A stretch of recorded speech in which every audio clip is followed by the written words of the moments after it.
This video contains content sponsored by John Wilson Blades and MK Blades. Opinions discussed in this video do not reflect the views of John Wilson or MK.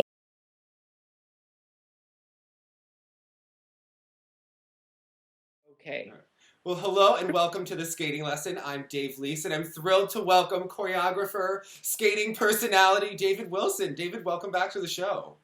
Thank you, David. Hi, nice to see you again. Good to see you. I know, I feel like I haven't seen you in a while. I want to get all of your opinions on this season. You've been very busy over the last couple months. So at what point do you get any sort of break once the season starts? I mean, when is your busy time? Well, my busy time is more like the spring in through the summer. So this is actually my slow time. Okay. Slower time. Okay. So yeah. Are you doing a lot of touch-ups now, or at what time do you start? Okay. Yeah, this is a touch-up time. Well, I mean, things have to be really functional by now. So touch-up time's almost over, but there's always, little tweaks here and there. Well, you are right in the mix again. You have two of the top men that you've choreographed for this year, Javier Fernandez and Patrick Chan. I didn't get to talk to you about Javi, so I wanted to know, how do you feel that he's doing? Or has your vision come to life? Talk about the decision to make him Elvis. Yeah, well, I'm very relieved. I was all gung-ho about it right off the bat. You see, I had this, I'm trying to remember, I think it was this time last year.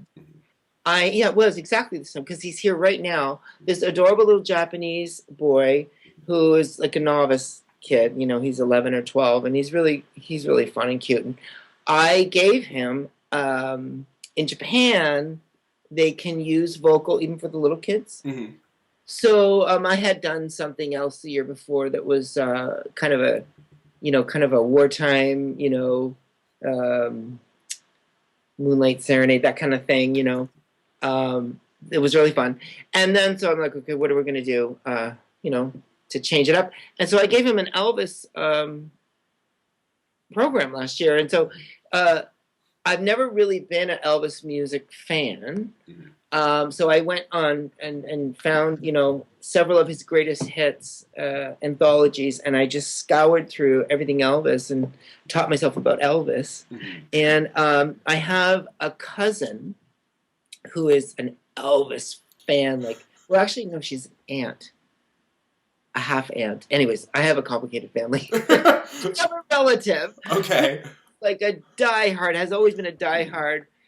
She was in a depression for like a month when Elvis died, and so I called her and got some, kind of thoughts from her about what were her favorite tracks, even if maybe they weren't, number ones or something, And so in my process of finding music for this little guy, I stumbled across this track in particular that totally screamed Javi. And I mean, it just screamed Javi. And that's the first part of his long program. And on that particular anthology, the very next track was Fever, Elvis's Fever. Now, I love Fever. I did Fever show number for Yuna, Beyonce singing, yes. The whole, and so I've always loved that. But I'd never actually heard Elvis Presley's Fever, and it was great. And just the way those two tracks followed each other, it's like you'd swear they were just meant to be like that. And so I kind of kept this in my back pocket, and when it came time to find material for Javi, I talked to Brian and Tracy about it, and they thought it was a great idea. So then I talked to Javi about it, and he thought it was a fun idea. So we just needed to find a third track to bring it all together. And so we decided on Jailhouse Rock, because that was kind of more fitting in the era of Elvis. We wanted to do Trouble, the first piece, is very much a blues, and, it's got that, it's just got this real earthy feel, and I thought it was fitting, kind of a bad boy theme. You know what I mean? All coming together with Jailhouse Rock, and that's kind of the beginning of Elvis's career. I don't know if it was late 50s, early 60s, but where he was a movie star, and it was before the whole jumpsuit with the big high collar and the big gold decorated belt, and it was early Elvis, and that's the feeling we were going for, and the look that we thought suited Javi. Mhm. So, Is it hard to sell Javi? I mean, is he pretty gung ho for most of your ideas? so far, yeah. Hmm. 5 years in, we haven't, had we haven't hit any roadblocks yet. So I shouldn't knock on wood. Oh my God, it's next season. Next year, jinxing me. No, Javi's, we love Javi. Javi is such a great person. He really is the sweetest guy, and he's really grown within himself. He's really taken his career seriously. He's really working hard, really into it, and I think he could see that. I think he could see what I saw in it. I mean, he's one of these skaters, one of the very few. He's kind of a throwback almost like to skaters from the past, like Kurt, that have so much personal charisma that it's just very natural. He's a natural performer. His charm comes across, and I'm always constantly trying to find pieces that has room for that. Room for Javi in it. And so I'm really thrilled that it seems to be working. My misgivings, my concerns were that, there's the entertainment and then there's the art. And I was just, last year, it's always hard to follow a really successful year. I went through it with Yuna and I went through it with Jeff. And it's never easy to follow up on a gung-ho, successful year and a program that was loved by people. So there's that. I had two misgivings. It's fully vocal. It's all vocal. I think it's the first time we've had such a nonstop vocal long program. But in a way I thought, that's a cool challenge, because I like the fact that we can use vocals. I love choreographing to vocal music. I love having the meaning of the words to play off of, as well as the the phrasing of the music and the emotional current, or the emotional how affect of the music. So I love that added element. But I was concerned that up against other skaters maybe with a more dramatic theme, or a little bit more of a quote unquote serious. But his charisma is quite serious. Yeah. Well, I'm happy to see that they're taking it seriously, that they're able to value it, even though it's almost like a show number. It's a long program, but we're really telling a story with it, and it's all about the shoulder roll in front of the judges that he does. Yes. Well, yeah. I won't tell you the real backstory behind the first piece. Okay. I want to know now, but no, I'll get you work such two different clients. I'm just being bad. Oh. Whenever I get more animated and I start laughing, or if I get like an animated voice, my dog barks at me. Like, calm down, Dad. Like, take a chill. So the dog is the parent. He started growling at me because I was speaking too excitedly. So yeah, and then with Patrick, that's a whole different story. It's just such a completely different piece. I'm really happy that he seems to be doing well with that. And it makes my life easier when they get to the point where they're facing each other. Mm-hmm. Because it's like, how do you, if you're someone that has, several children, you don't love one child more than the next, I would imagine. I don't have kids, but you know what I'm saying? Depending on the day of the week, yes. Yeah. They're such entirely different type people and entirely different type skaters. I've said this 1,000 times before, and so I think both of their programs really seem to fit them well. Let's see, I don't know. I've done something wrong. Hunter, you have to be nice with Daddy, because Daddy's on the phone. To be nice. Okay. Let's try another sweet potato chip. There we go. That's tasty. Okay. Yeah. So when they end up facing each other, then I can feel. It's just It's just easier knowing that. I mean, it really is comparing apples to oranges. So it's whoever skates their best is going to be rewarded, I think. You know what I mean? Because how can you say one is better than the other, really? I mean, really, you can't. You know, I can't. So I hate competition. Anyways. I really do. But They keep you in business, but yes. It's a necessary evil, Yes. but I hate it. I wish we could all just be one big happy family and do shows all the time. With Sarah Kawahara, yes. We'll put on tour. Yeah. The world. Well, how are you feeling about how Patrick is doing? Because last year, obviously, his comeback, Patrick Chan can bring some tension and drama to our lives because he can have, last year, the short program, he had struggles, and then the free program, he would come back. This year, he seems to be more even-keeled, having a year under his belt. I guess, what kind of a difference do you see in his skating from last year to this year?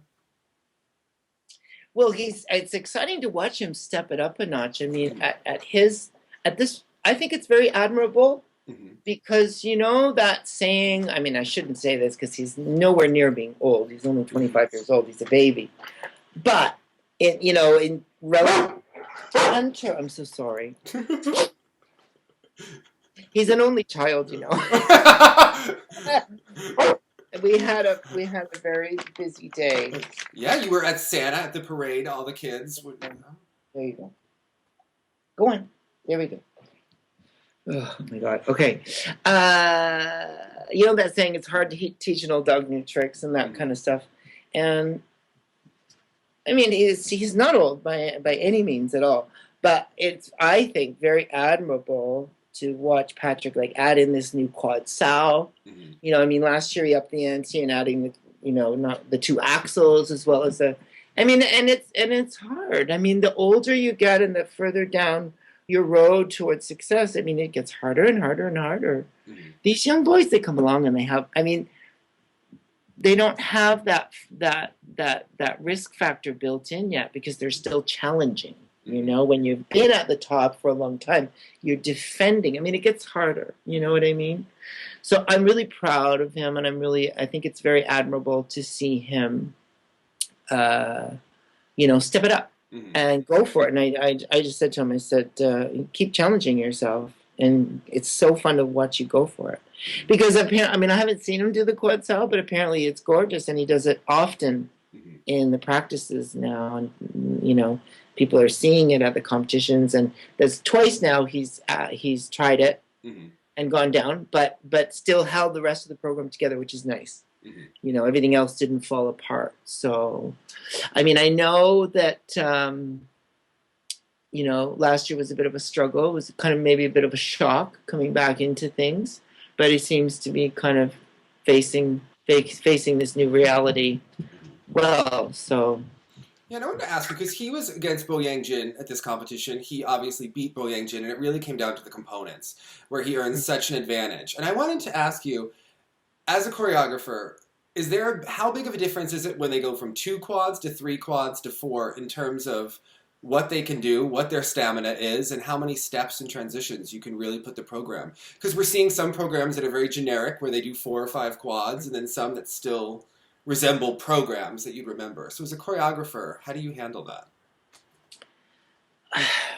Well, I mean, it's so much of what we can do depends on the skater and what they're comfortable with. I think it's our job as choreographers to try to weave together the technical elements and give meaning to the way they're woven together. So there's a connectivity with the music, and even if it is simple, things can be simple and still engaging and still meaningful and purposeful. So it's really hard to say and generalize. Some skaters are more comfortable than others doing da-da-da-da-da-da-da and jump, whereas others need a more kind of sedate and controlled contemplative setup and then jump. But you can still somehow use to your advantage both things if you're smart and sensitive to the music. So it really depends. It really, this whole idea of transitions. I mean, there's nothing I hate more than arbitrary arm movements. Yes. right? And arbitrary turns just as much because it just looks like a cluttered room as opposed to something that's well thought out and designed with a vision and a sense of purpose. So I hate the tendency that this new system was created to try and quantify something that's really almost unquantifiable. Mm-hmm. So I think we need to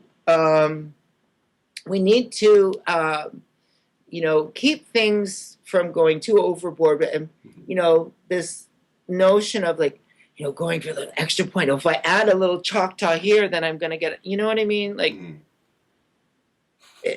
let's skate to the music as we always have tried to, and let's try to keep skating fabulous and beautiful, and let's not go overboard. I mean, I just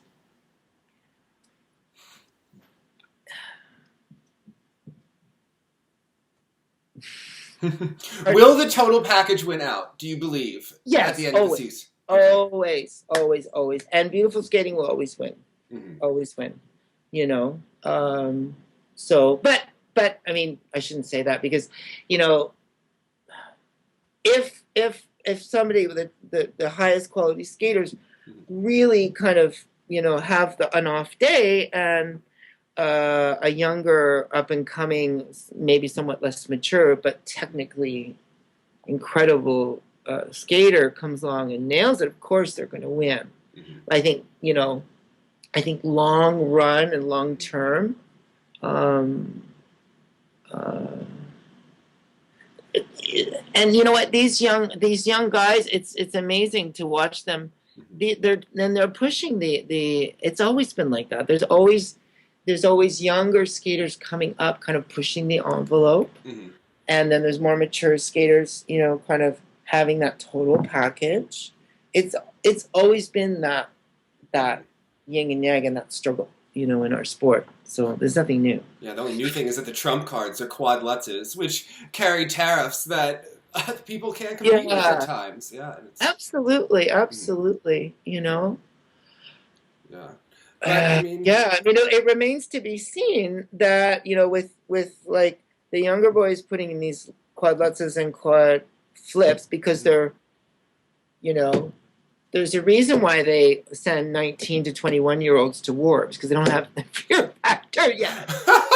And 35 or 20 into combat, they send the younger stock. It's true, right? Yes, yeah. So I mean, they're young and they're eager, and they're going to put these, and it's great. I mean, then when they do them, it's amazing.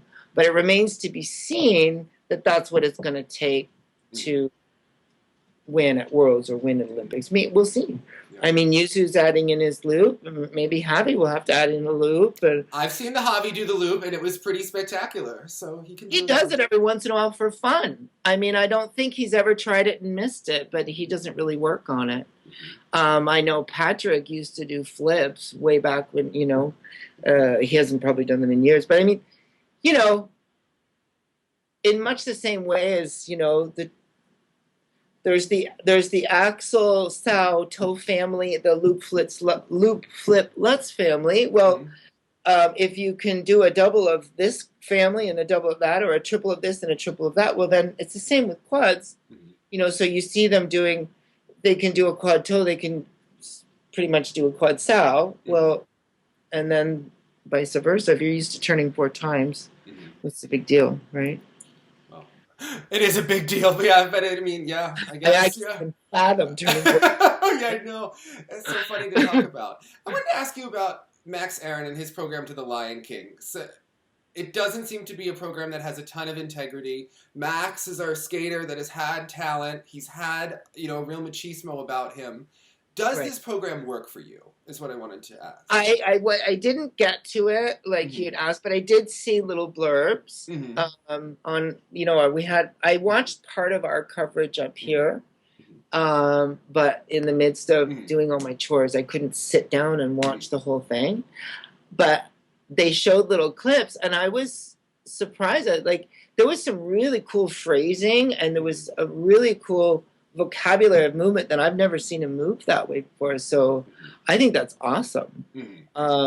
But I have to sit down and watch. But I don't like to. I mean, I like to just kind of focus on my work, and I can be a fan or be critical privately. Yes. You know, we all put so much of our heart into this work as choreographers, and each of the skaters. They really are putting their heart on their sleeve when they step out there in their little spandex costume. I don't like to be critical of certainly anything that I'm not involved with. So I think it's great if it's something that he really has wanted to skate to, you know. I think that's awesome. I think you should skate to whatever you choose. Yeah. Well, this season you picked for Virtue and Moyer Latch with Marie France. It happened to be the music that Meryl Davis won Dancing with the Stars with. And all yes.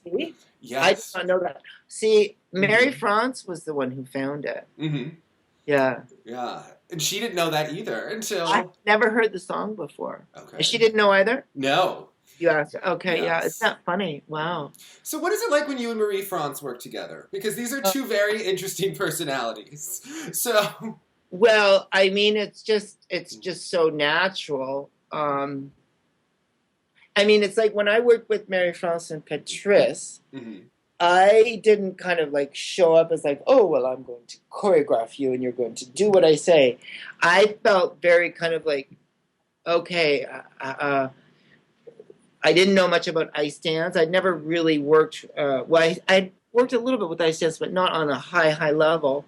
And so for me, I was very concerned with, gosh, can I really bring to the table something that they need, that something's going to help them? And so I really depended on connecting with them. And Mary France, I saw right off the bat, she's very choreographic in her mindset.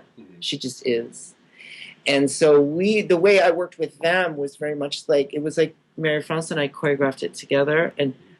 And Patrice also has a creative mind. And he's kind of, we gave him the title of the engineering department. So that if we had, you know, ideas about movement together as one, if there's any lifting involved, we would just throw random images at him and he would find a way to make it work and bring it to life. So it was really interesting. And so now that she's a coach and a choreographer, it's a thrill for her to ask me. It's a thrill for me to be asked to come in and help with what she's doing now. And it's just so natural because we have already a creative bond, you know? Well, talk about Tessa and Scott, because what did you try to bring out of them? Obviously, there's these two legendary ice dancers. The entire skating community, Canada, is waiting to see what they're going to produce. They're against some very stiff competition with the French. Yeah. So what did you try to bring out of their skating to, you know, show off? Well, in there a couple, how long have they been not competing? Like 2 or 3 2 years. 2 years. Well, I know that, I mean, they both they've worked with so many different choreographers from the dance world. They love contemporary dance. They love hip hop. And so I really tried to approach, both Mary and I tried to approach the piece and just kind of like approach it from not a typical ice dancing or a typical skating way. And we're to be inspired by what we've been exposed to in contemporary dance and in hip hop, and bring in a new way of connecting things together. And I just let myself feel free and choreograph without feeling any, without having any expectations. Well, now that you've choreographed this piece, it's more of a modern contemporary feel. The Shibutanis have a modern contemporary feel, and the French do as well. How concerning is that, you know, when we get into competition? That are the judges going to get tired of that style? Do you think that there's an advantage for a team that's doing something different? How much, will that come into play? I don't see how you could. I mean, I saw the French team, and it is unbelievably fabulous what Mary Mm-hmm. France did with them, and it is totally Mm-hmm. different from Mm-hmm. what we did for Tess and Scott. So again, it's Mm-hmm. going to be comparing apples and oranges. It's going to come down to the performance, Mm-hmm. you know, Yeah. and who embodies that particular performance the most. I haven't seen the Shibutanis. I didn't get around to watching them. Mm-hmm. But yeah, they're also very fabulous. Mm-hmm. So I imagine what they're doing is really great too. I have to say I did watch Skate Canada, Mm-hmm. and I have to say the Italian team blew me away. And when I heard that they were doing Charlie, part of me was like, you know, because we did Charlie for Happy. Mm-hmm. Part of me was like, okay, well, but they started skating and they started doing this Charlie Chaplin, won me over within the first 30 seconds, didn't let me go, brought it to a head at the end, and it was just absolutely, completely satisfying to me as performance. I thought they were kind of robbed in Skate Canada, actually. But anyways, I just really loved it. And so they're doing their thing. It's completely different. Mm-hmm. I don't know. Isn't that what we want? We want everyone to just do their own thing and be their best selves, you know? Well, I wanted to ask you, being your best self, Caitlin Osmond has qualified for the Grand Prix final. Awesome. Yes. How big is that for her career, do you think, at this point, in really moving her forward? Well, I think it's something like that is fantastic, you know? It must be a real boost to the confidence. Mm-hmm. You know, we have 3 really great girls. I work with one of them, Alain Chartrand, and we have also Gabby Delman and Caitlin, and we only get to send 2 to Worlds so far this year, but we, you know, they've each this year at our nationals, they have each been Canadian champion in the recent past. It's like for the first time going to be 3 Canadian champions vying for 2 spots. So it's a great time for Canada in terms of our caliber of skating.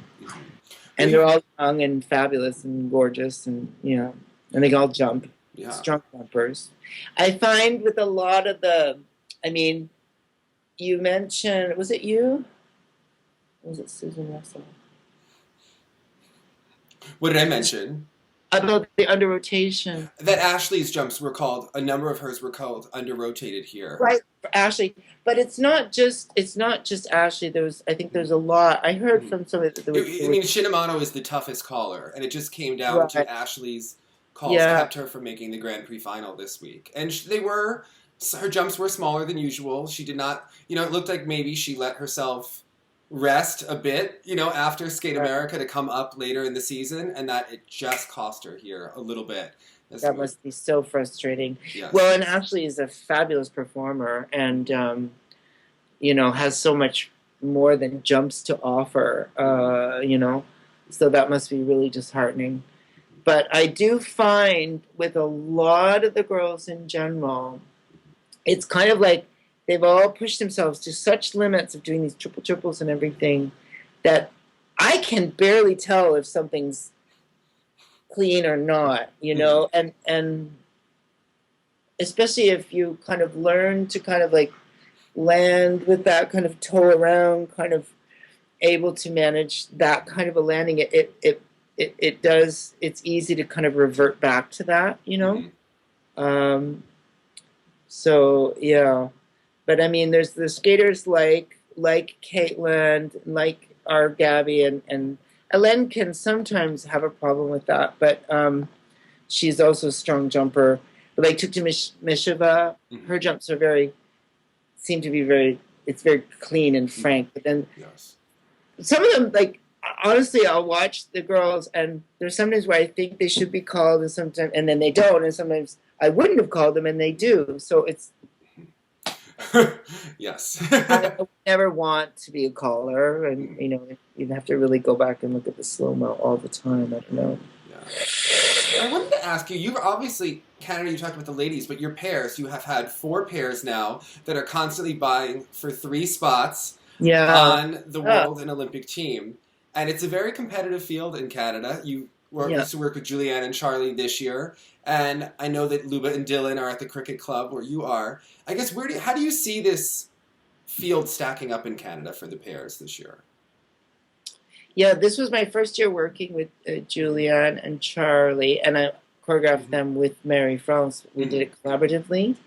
And I've worked with Lubov and Dylan now. This is our third season together, and I brought in Mary France to help with the short program. We did it together, and Sandra Bezic for the free program. So all these collaborations going on. It was really fun. They're a very different. They're very different type pair team. So very different type skating. Julian and Charlie are young and, coming up the ranks, and they've taken a big step in maturity this year with the free program, and they've been getting some success with it. So that's exciting. And Lubov and Dylan have been slowly building. It's their third year skating together. I think they're still struggling with some of the technical aspects and, the side-by-side jumps and that kind of thing. But in terms of their connectivity, it's really coming together as a pair. And even with, how their lifts are going up and everything is gelling much more this year. So that's exciting too. There's a lot of good pairs in the world. Like the Chinese. I work with, so with the Chinese, I did Hang and Jin's free program. Okay. And Lori did their short program. And then with you and Zhang, I did the short program, and Lori did their free program. And then the other team, Wang and Wang, I did both of their numbers. And these kids are all so great. And their whole... It was right when they came here. It was right after that whole switcheroo. Yes. Oh my gosh, that was. Did they all come together? They were all at the same time. Okay. And I had worked with you and Jin. So I had worked with you and Jin the year before. Not Hang and Zhang, but I had worked with Zhang with his ex-partner years ago. When it was Zhang and Zhang. Zhang, yeah. Yeah. And then Wang and Wang I had worked with before, so they stayed together. So it was interesting, because it was kind of, we all went into it. Everyone was kind of a little bit on eggshells, not knowing what's going on, what can we do here. But I'm happy to see it's worked out. I don't know if it was Hungbo. I mean, ultimately, I think it was Hungbo. At least it took responsibility of the decision. I don't know if the choice came from him but ultimately, he's the coach, and he's the one who decided to do this. And so I know it was a bit of going out on a limb for him to do that. The one girl, she's so sweet. She speaks quite good English. And when I first saw her, this is like in May or whatever, April, actually, she pulled me aside and she came to talk to me, and she said, I don't know what's going on. And she was all kind of like emotional, and I don't know why they're doing this, and I want it, like, she didn't want it to happen. And I didn't know what to say, I had to be honest with her. I said, the thing is, here's the thing, it's not really your choice. Like, in China, you skate for the state, and they pay for all of everything you do, and so it's not like as if you lived here, it's different for us, right? So I said, let's just try to make the best of it. Let's try to make the best. We'll make it great. And Zhang is a nice guy, and so we'll just make the best of it. So, and then for the other team, Pang and Jen, they didn't know. You could tell they weren't even like, what are we doing? Yes. It was hard. It was hard. But did you see the show in Artistry or Art on Ice where they switched partners mid-program? It was very symbolic. Oh, cool. But they skated with their original partners and then changed mid. It was interesting to watch. But how do you go about creating two new pairs? They've never skated to each other. They have no identity as a couple together. They obviously don't know each other on that level. How do you go about creating a program when you're like, all right, I've got a new team, music? Where do you get inspiration when you don't even know what they're going to look like? Well, exactly. Well, for you and Shang, they had I think it was Hungbo had an idea of the music they wanted to use, Mm-hmm. and I was fine with it. And Mm-hmm. so it wasn't a piece that came with a story, Mm-hmm. so we could make up. It was abstract, so I made it all about kind of the emotional state she was feeling Mm-hmm. actually, and him nurturing her, and him showing her that it would be okay, and that whole kind of, because he's much older, Mm-hmm. So, and then for the other team, I had heard the the talk, and that the problem was that she was there, that she wasn't as expressive as they would like her to be, Mm-hmm. you know.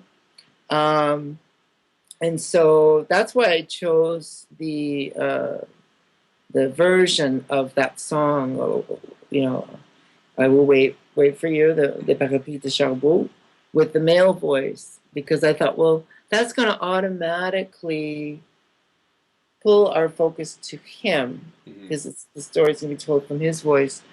And she's beautiful. She moves with a lot of feeling. She's very you can tell she's had a lot of dance training, and she understands her body well. She's a beautiful skater, and that it would be okay for her to have a more subtle expression. It's perhaps a little more inward, and he's kind of performing to her, and that intimacy would be right. And it seems to have worked. The piece reads, Shui and Hung Bo. I mean, they were so fantastic. They're proving to be great coaches, because those kids were really well trained. I had no follow up with these kids. I mean, I choreographed it in April, Mm-hmm. so I saw. I mean, the program is still what I gave them, and it's working, and everything's on the music, and so yeah, it's nice.